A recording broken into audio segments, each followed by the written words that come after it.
जनता report बुलेटिनमध्ये पहिली बातमी आपण पाहणार आहोत त्या सांगलीची। सांगलीमध्ये इस्लामपूर महामार्गाचं काम गेल्या अनेक दिवसांपासून सुरू आहे, पण अद्याप सुद्धा या रस्त्याचं डांबरीकरणाचं काम मात्र पूर्ण करण्यात आलं नाही आणि त्यामुळे रस्त्यावर धुळीचं साम्राज्य पसरलेलं आहे।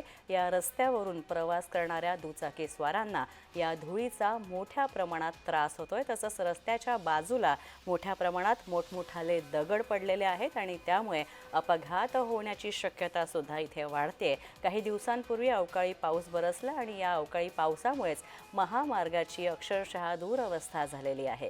रस्त्यावर खड्डे पडलेले आहेत, त्यामुळे दुचाकी स्वारांसोबतच चारचाकी वाहनधारकांना सुद्धा इथनं गाडी चालवताना प्रचंड त्रासाला सामोरं जावं लागतंय।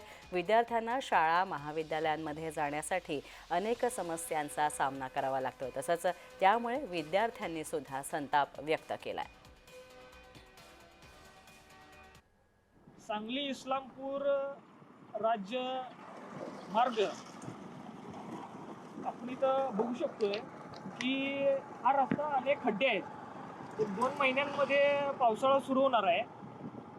इथून जवळजवळ 1-2 किलोमीटरचा रस्ता सुद्धा डांबरीकरण नाहीये, खड्डे आहेत। साधं डांबरीकरण सुद्धा केलेलं नाही। प्रशासनाचा दुर्लक्ष कित्येक महिन्यांपासून बघतोय।